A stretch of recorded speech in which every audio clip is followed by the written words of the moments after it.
This workshop is about the Level 5 rubric.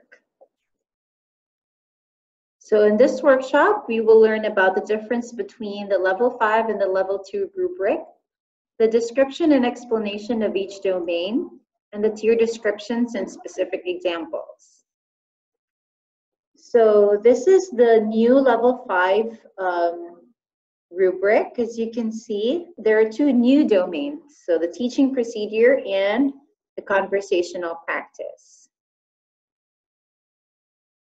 So for Level 2, there are 8 ESL essential skills, while for Level 5, there are only 7. For Level 2, we have full sentence, modeling, and educational TPR, while for Level 5, we have teaching procedure and conversational practice. Also, the definition and explanation of each tier and each domain is different. So we will start with 3 domains that are a little bit the same but different. First is conversational practice, extension, and student talking time. All of these encourage students to speak. Let's start with student talking time. The focus of this domain is just to maximize the student's talking time. For this domain, you're measuring the student speaking or even reading. So it doesn't matter whether or not the student understands what he or she is reading. It doesn't matter whether or not the student is using correct grammar. As long as the student is speaking, it falls under student talking time. So absence would be impossible because absence means that the student is not talking at all, doesn't say even one word. And that is not the kind of student role we want our MCMs to portray. For developing, it means that the student is also talking, but maybe didn't reach the FAIR requirement. For FAIR, the student needs to speak 50% of the time. So we understand that it's difficult to tell whether it's 50 or 60 or 70. So we measure this by looking at your talking time and the student's talking time. If you believe that the student spoke as much as you did, then it's fair. If you believe that the student spoke a little bit more than you did, then it's exceeding.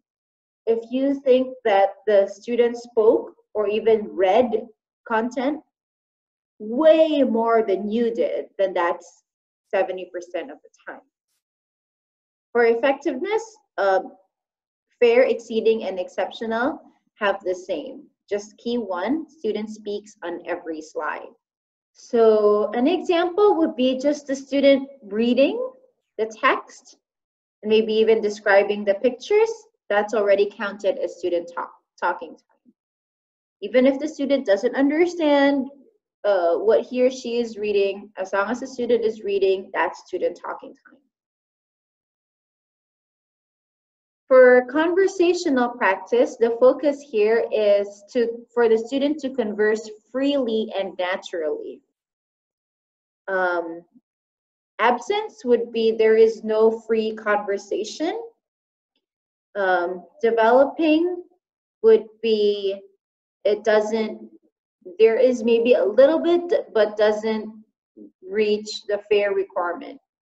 For FAIR, as you can see, the scope is for all the slides. So from the very beginning, from introduction until the end of the slide. So you have to look at, again, the volume, 50%, 60, and 70%. For effectiveness, the teacher asks level appropriate questions. And for key 2, the teacher gives positive and meaningful response to student or asks follow-up questions to build on the conversation. For exceeding, extra 1, the conversation is adapted to students' interests. And for extra 2, teacher guides the student with sentence patterns for the majority of situations. So I will give you examples later on. And again, for the student role, this is why we want to have a talkative student, because we want to see if the teacher is able to use the student's interest to create a conversation. For exceptional, the student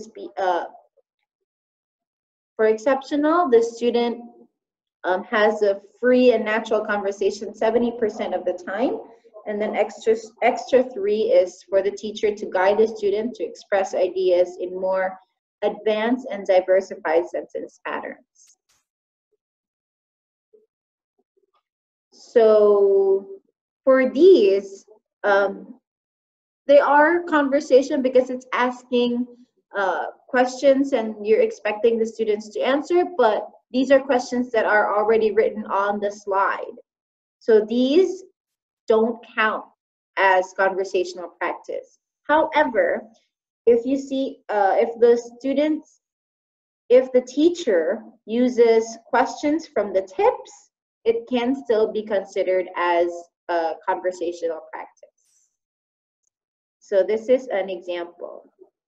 What is the capital of China? Beijing, where I live. You live in the capital? Very good. Interesting. Is it big?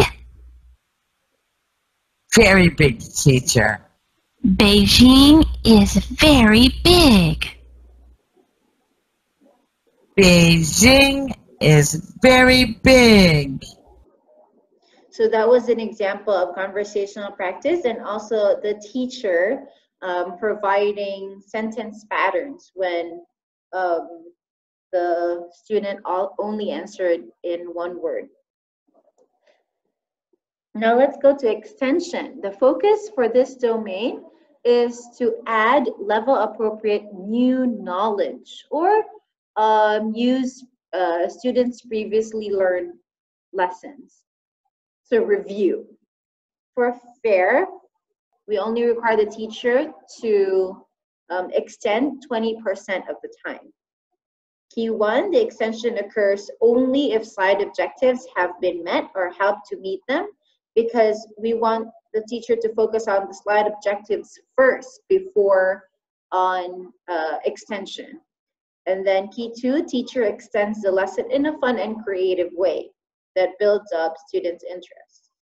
For exceeding, its volume is 30% of the time. Same key 1 and key 2, just more extension. For exceptional, 40% of the time, more extension, and also active learning occurs as a result of extension.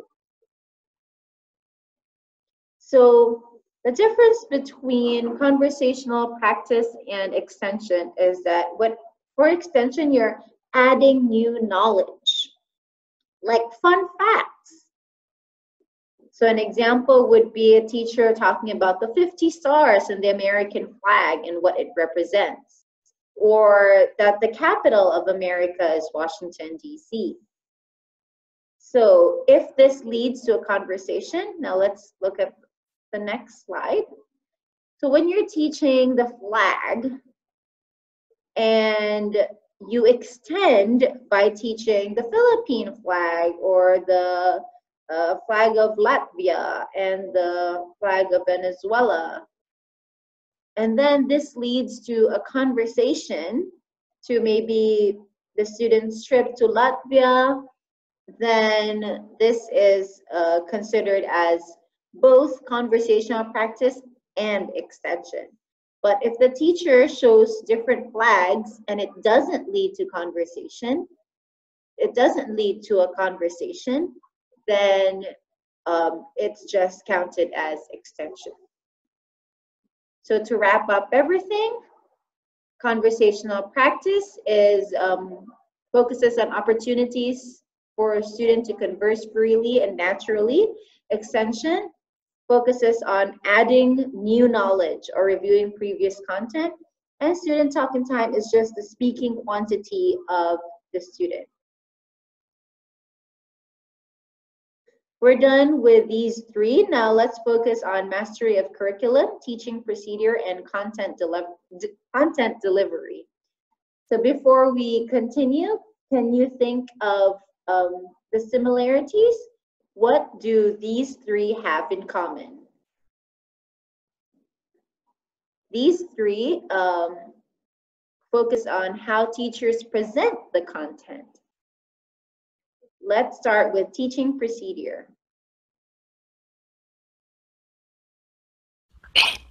Country. Country. Country. Country. Country. Country. Good. Please read. Yes. China is my country. It is the land where I was born. Good. Good. So, a country is a nation of people, language, culture,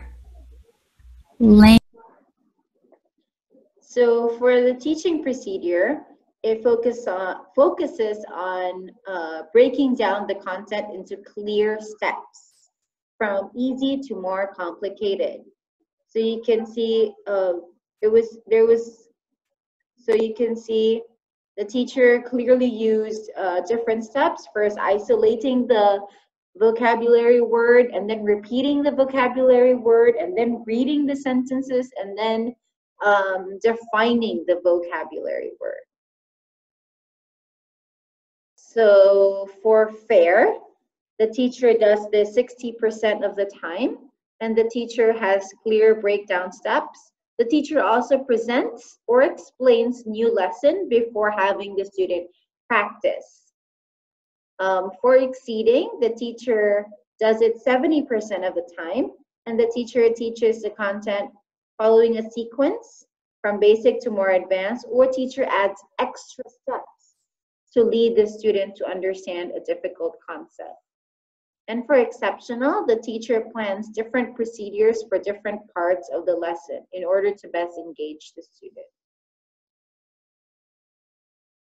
For content delivery, the focus here is using different methods to suit different parts of the lesson.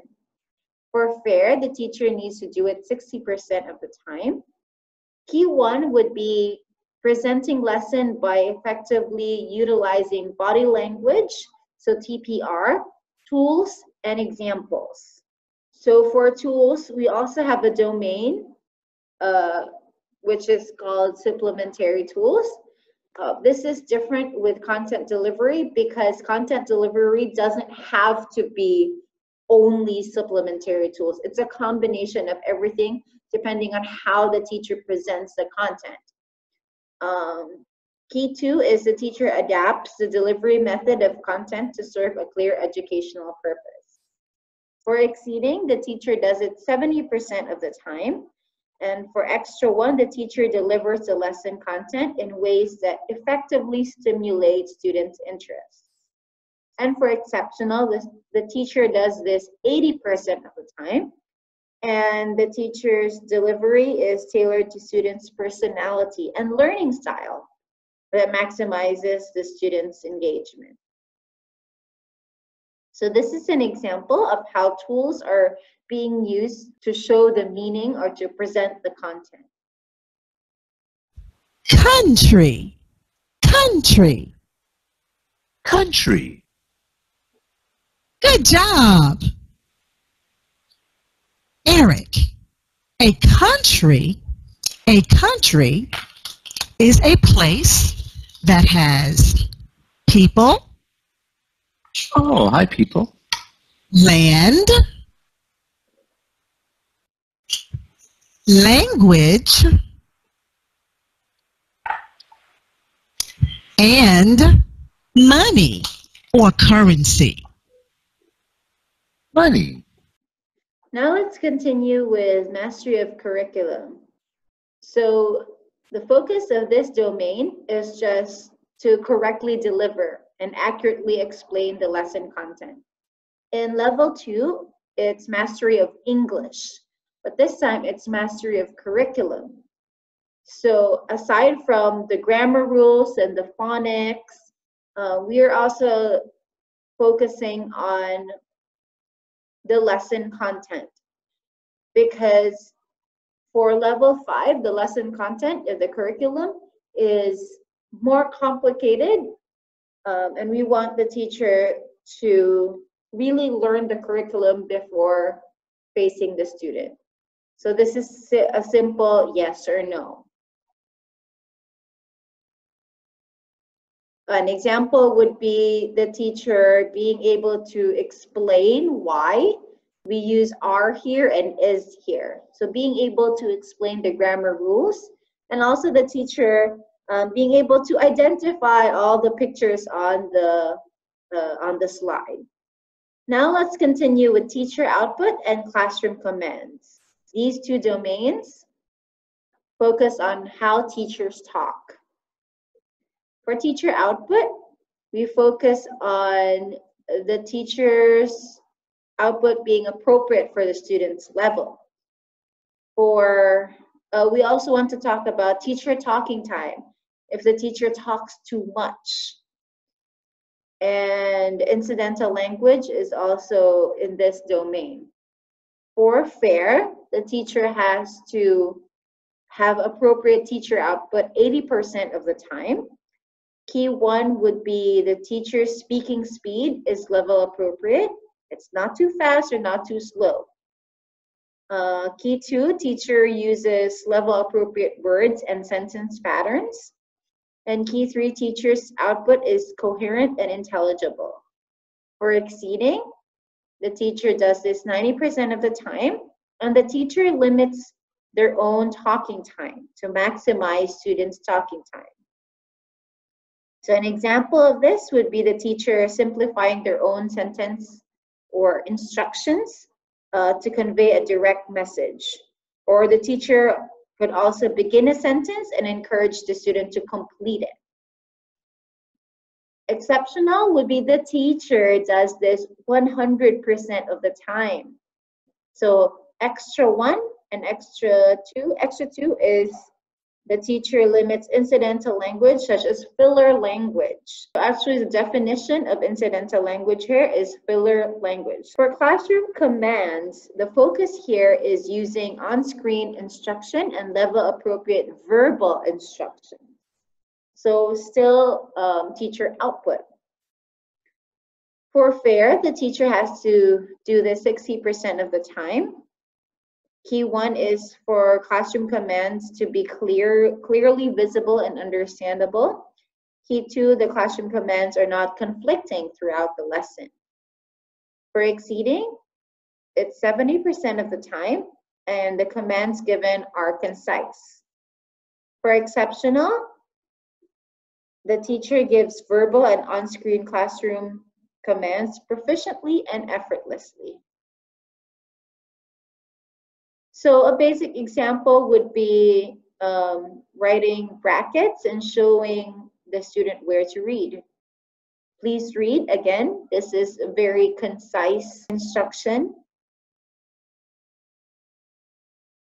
Now let's continue with these 3 domains. All these 3 focus on making students feel good. Positive correction. So the main focus here is to correct students' mistakes. For fair, this teacher does this 50% of the time. Key 1, the teacher corrects in a way that is not discouraging to the student, and the teacher achieves proper student output after correction. Also, the teacher isolates the mistake through verbal cues or on-screen instruction. For exceeding, the teacher corrects 60% of the time, and the teacher uses different methods of correction according to the kind of mistake being made, and also according to the slide objective. So I will show you an example later on. For exceptional, the teacher corrects 70% of the time, and the teacher encourages students to self-correct their own mistakes. Again, I will show you examples. So isolating the mistake would be to underline or circle or box the mistake being made and asking the student to repeat. The teacher can also isolate a mistake by emphasizing it when saying the correct sentence. This is an example of self-correction. So when the student answers is instead of are, instead of the teacher saying that the answer is are, the teacher just simply shows grammar rule to the student, asks the student to read the grammar rule, and asks the student to correct the incorrect answer. For different methods of correction, we can use delayed error correction when reading a story, finger correction for mispronunciation. Aside from these two, there are so many different ways or methods of correction. So I will show you an example. Today. I go to school today. Went to school? I went to school. Very good. Did you have lunch at school? Oh, yes, teacher, I have. You did. You had lunch.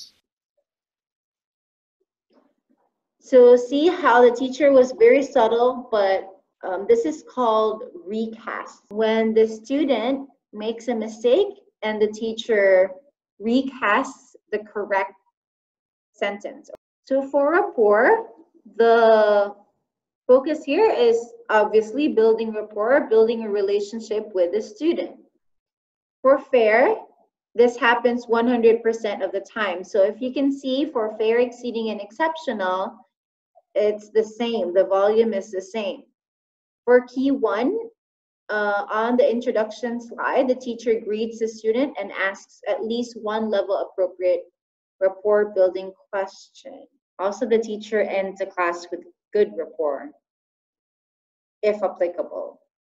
And the teacher interacts with student in a way that does not make the student feel uncomfortable throughout the class. So very basic. For exceeding, extra one is the teacher is highly respectful, genuine, warm, caring, and sensitive to the student. And for exceptional, rapport building techniques are unique and creative. So as you can see by now, exceptional is very close to impossible. Exceptional is very difficult to achieve. Now let's continue with reward system. For fair, the teacher only has to reward at least 2 times. The teacher only has to give a reward at least 2 times, but verbal praise should be 50% of the time. The teacher also has to introduce the reward in the beginning of the class before teaching. So if the teacher forgets to introduce the reward before teaching, automatically the teacher will go to developing. For key 2, reward system is combined with teachers' verbal praises. Rewards and praises are distributed evenly throughout the class. For exceeding, still the teacher has to reward just 2 times, but verbal praise would be 60% of the time or more.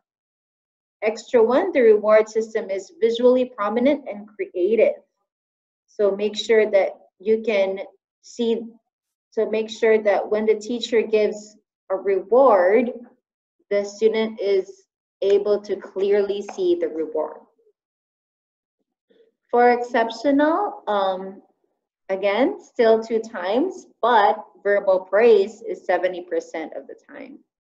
An extra 2, the reward system is personalized, topic-based, level appropriate, and is used to maximize students' engagement and output. So that's a lot.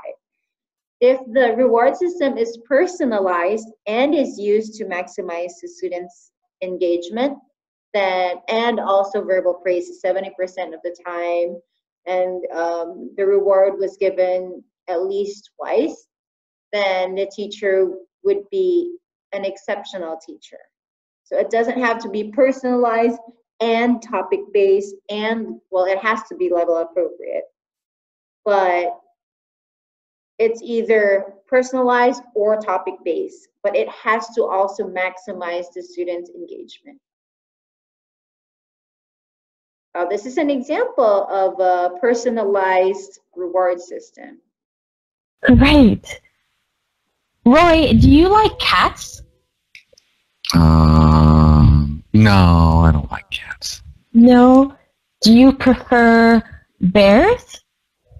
Bears, yeah, I like bears. I like pandas. Bears.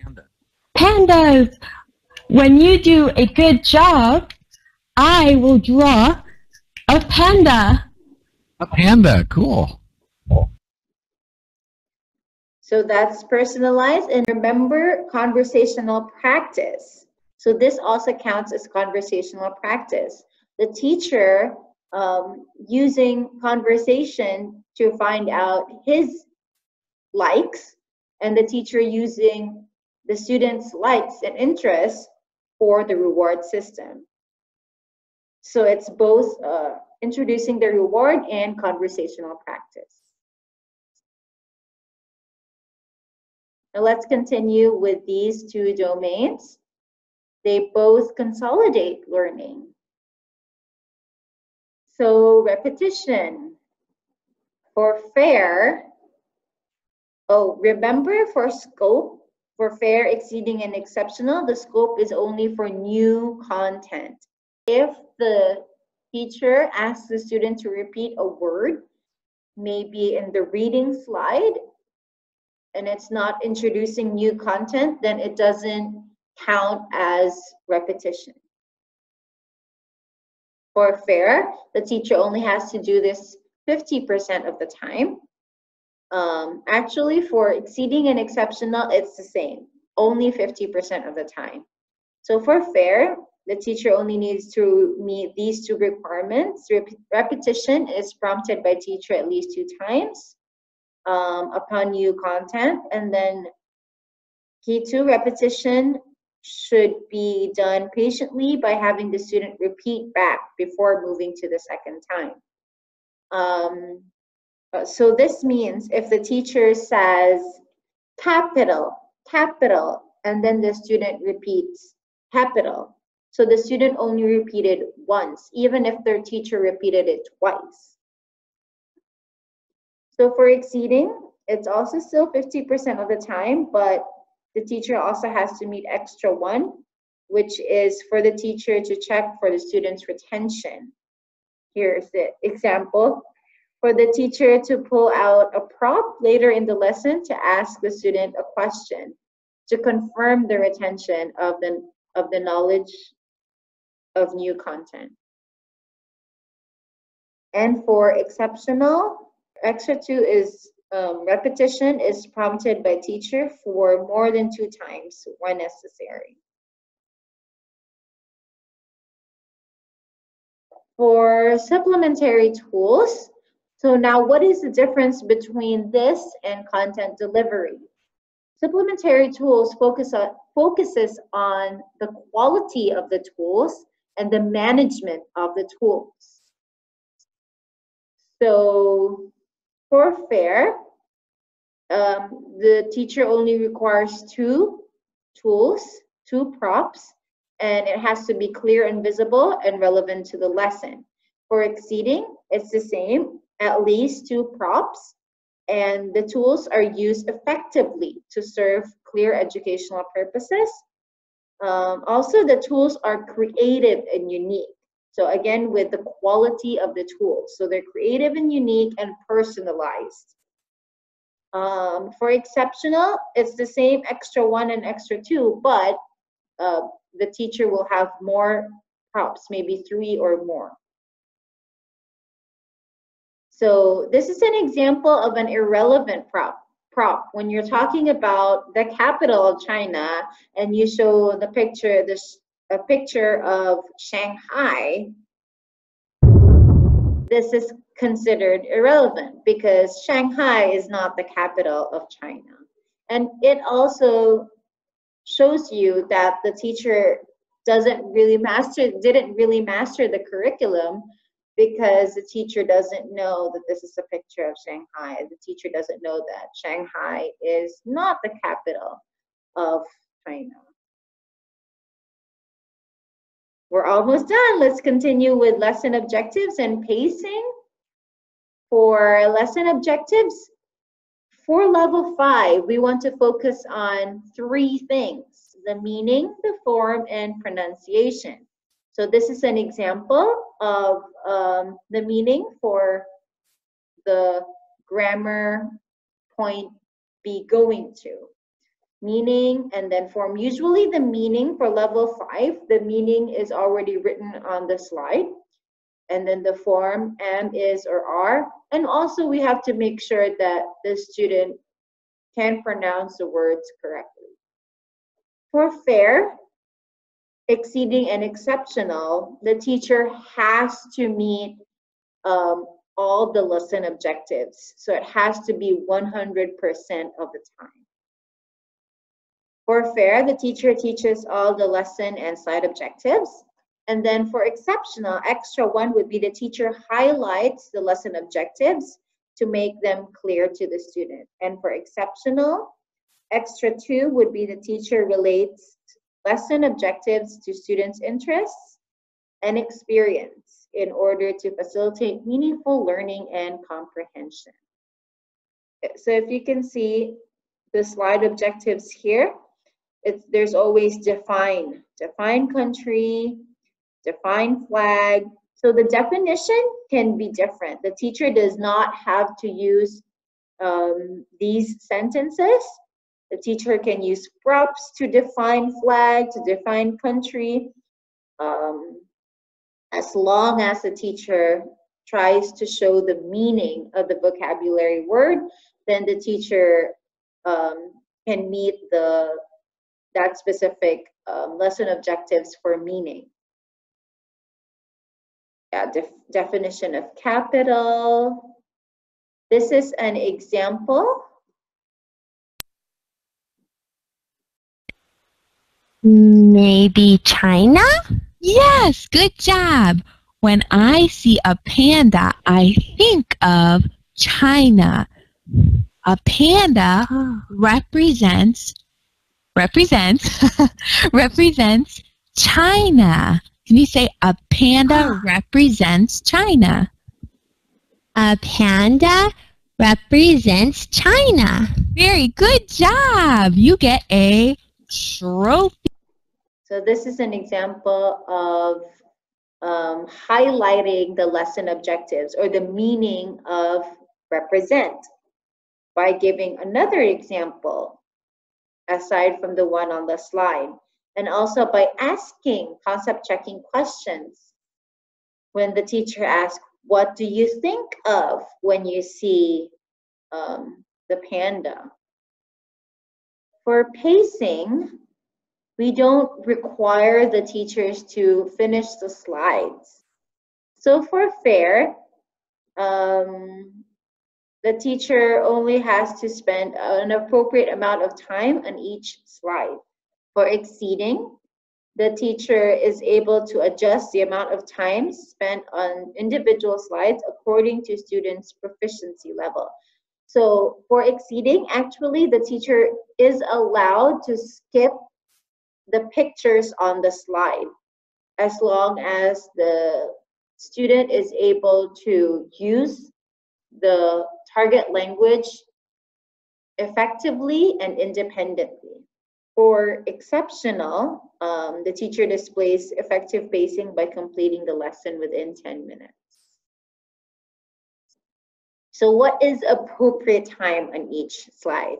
If the teacher asks review question, then the teacher should only spend the least amount of time on review and then more time on the new content and practicing the new content.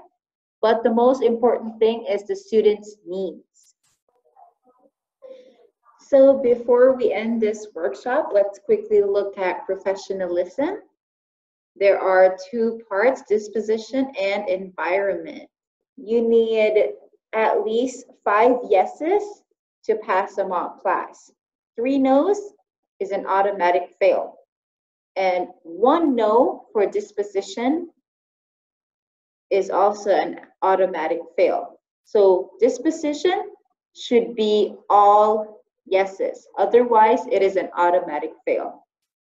So be very careful if you want to give one no for disposition. So that's it with the level 5 rubric workshop. Good luck with the quiz.